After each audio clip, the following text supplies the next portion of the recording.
നമസ്കാരം. കഷ്ടകാലം വരുമ്പോൾ എല്ലാം കൂടി കൂട്ടത്തോടു കൂടിയാണ് വരുന്നത് എന്നാണ് പഴമക്കാർ പറയുന്നത്. പിണറായി വിജയൻ്റെയും ശിങ്കിടികളുടെയും ഇപ്പോഴത്തെ അവസ്ഥ കണ്ടാൽ ആ പറഞ്ഞതിൽ കഴമ്പുണ്ടെന്ന് നമുക്ക് തോന്നിപ്പോകും. അതുപോലെയാണ് തെരഞ്ഞെടുപ്പ് ഫലം അറിഞ്ഞതിനു ശേഷമുള്ള പിണറായി വിജയൻ്റെയും ശിങ്കിടികളുടെയും അവസ്ഥ. പാർട്ടിയുടെ താഴെ ഘടകത്തിലുള്ളവർ തന്നെ പറയുന്നു പ്രതിപക്ഷ നേതൃസ്ഥാനത്ത് പിണറായി വിജയൻ വേണ്ട, അയാളെ തൂക്കിയെടുത്ത് പുറത്തു കളയണമെന്ന്. ആ തരത്തിലേക്ക് പിണറായി വിജയൻ അധപ്പതിച്ചിരിക്കുന്നു എന്നുള്ളതാണ്. നവകേരള സർക്കിട്ട്, ഈ നവകേരള സർക്കിട്ട് മനസാക്ഷിയുള്ള ആർക്കും മറക്കാൻ കഴിയില്ല.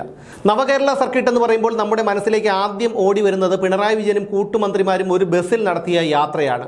ശരിയാണ്, അതുതന്നെയാണ്. കേരളത്തിൻ്റെ പൊതു ഖജനാവിൽ നിന്ന് യാതൊരു ആവശ്യവുമില്ലാതെ കോടിക്കണക്കിന് രൂപ ചെലവഴിച്ച് കാസർഗോഡ് മുതൽ പാറശാല വരെ നടത്തിയ അനാവശ്യമായിട്ടുള്ള ഒരു യാത്രയായിരുന്നു നവകേരള സർക്കിട്ട്.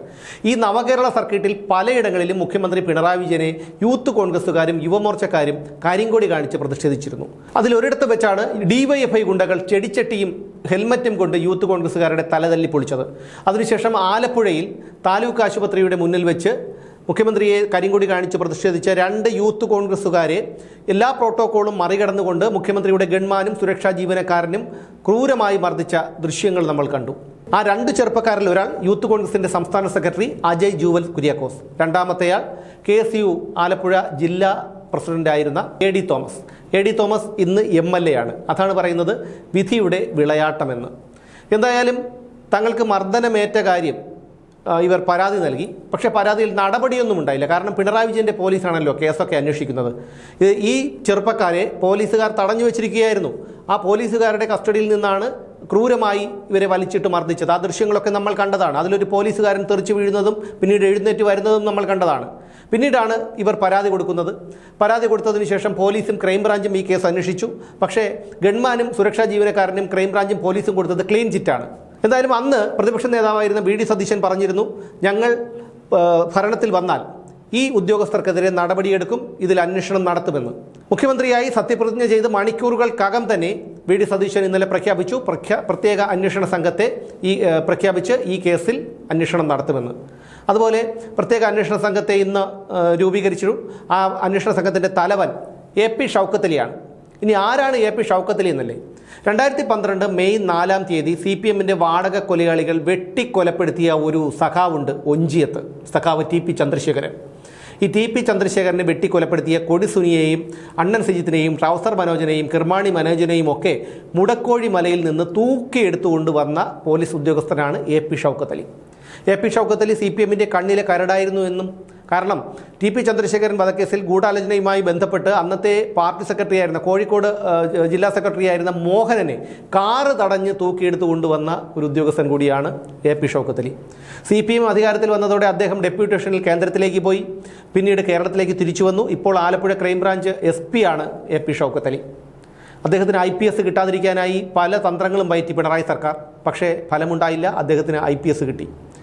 TP ചന്ദ്രശേഖരൻ വധക്കേസിൽ പങ്കാളികളായ പല ഉദ്യോഗസ്ഥരെയും പിണറായി സർക്കാർ വേട്ടയാടിയത് ചില്ലറയൊന്നുമല്ല. പിണറായി സർക്കാർ മാത്രമല്ല, CPM-ഉം വേട്ടയാടിയത് ചില്ലറയൊന്നുമല്ല. സമാനതകളില്ലാത്ത വേട്ടയാടലുകൾക്കാണ് ആ ഉദ്യോഗസ്ഥരൊക്കെ ഇരകളായത്. പക്ഷേ അതിനെല്ലാം തരണം ചെയ്തുകൊണ്ട് ഇപ്പോൾ ഭരണം മാറിയിരിക്കുന്നു. AP ഷൗക്കത്ത് ഇതുപോലെയുള്ള നിർണായകമായിട്ടുള്ള ഒരു വിവാദമായ കേസിൻ്റെ പ്രത്യേക അന്വേഷണ സംഘത്തിൻ്റെ തലവനായിരിക്കുന്നു. 15 ദിവസത്തിനുള്ളിൽ അന്വേഷണം പൂർത്തിയാക്കി റിപ്പോർട്ട് സമർപ്പിക്കാനാണ് സർക്കാർ പ്രത്യേക അന്വേഷണ സംഘത്തിന് കൊടുത്തിരിക്കുന്ന നിർദ്ദേശം. അതിന് പ്രത്യേകിച്ച് വലിയ കാര്യമൊന്നുമില്ല. ദൃശ്യങ്ങളൊക്കെ പുറത്തു വന്നതാണ്. ഇനി കുറ്റാരോപിതർക്ക് ഒരിക്കലും പറയാൻ കഴിയില്ല ഞങ്ങളിതൊന്നും ചെയ്തിട്ടില്ല എന്ന് പറയാൻ കഴിയില്ല. ലക്ഷക്കണക്കിന് ആളുകളാണ് പലയിടങ്ങളിൽ നിന്ന് ഇത് മാധ്യമങ്ങളിലൂടെയൊക്കെ കണ്ടത്. ലോകം അവസാനിക്കുന്നതുവരെ പിണറായി വിജയൻ തന്നെ ഭരിക്കുമെന്നും തങ്ങൾക്ക് ഗൺമാനായും സുരക്ഷാ ജീവനക്കാരനായും ഒക്കെ ഇരിക്കാമെന്നുമൊക്കെയാണ് ഇവർ സ്വപ്നം കണ്ടത്. എന്തായാലും ആ കാര്യങ്ങളൊക്കെ കഴിഞ്ഞു പോയിരിക്കുന്നു. പിണറായിക്ക് പോലും വിലയില്ലാത്ത ഒരു കാലമായി മാറിയിരിക്കുന്നു ഇത്.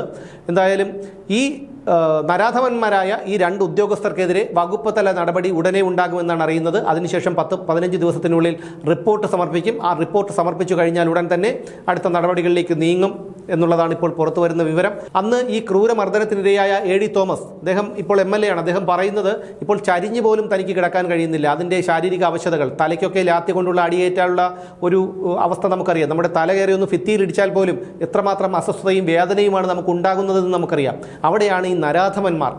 ഇവനൊക്കെ മനുഷ്യനാണോ എന്ന് നമ്മളൊക്കെ അന്ന് ദൃശ്യങ്ങൾ കണ്ടപ്പോൾ ചിന്തിച്ചിരുന്നു. എന്നാൽ ഇന്ന് അതിൻ്റെയൊക്കെ ഫലം ഇവനൊക്കെ അനുഭവിക്കാൻ പോവുകയാണ്. ഇങ്ങനെയുള്ള ഉദ്യോഗസ്ഥരെ സർവീസിൽ പോലും തുടരാൻ അനുവദിക്കരുത്. കാരണം എല്ലാ മേഖലകളും തകർത്തു തരിപ്പണമാക്കിയിട്ടാണ് പിണറായി വിജയൻ ഇറങ്ങിപ്പോയിരിക്കുന്നത്. അതുകൊണ്ട് തന്നെ എല്ലാ മേഖലകളും ഒരു ശുദ്ധികലശം ആവശ്യമാണ്, പ്രത്യേകിച്ച് ആഭ്യന്തര വകുപ്പിൽ. എന്തായാലും ഈ നരാധമന്മാരായ ഈ പോലീസുകാർക്കെതിരെ ഉചിതമായ നടപടി തന്നെ ഉണ്ടാകുമെന്ന് പ്രതീക്ഷിക്കാം.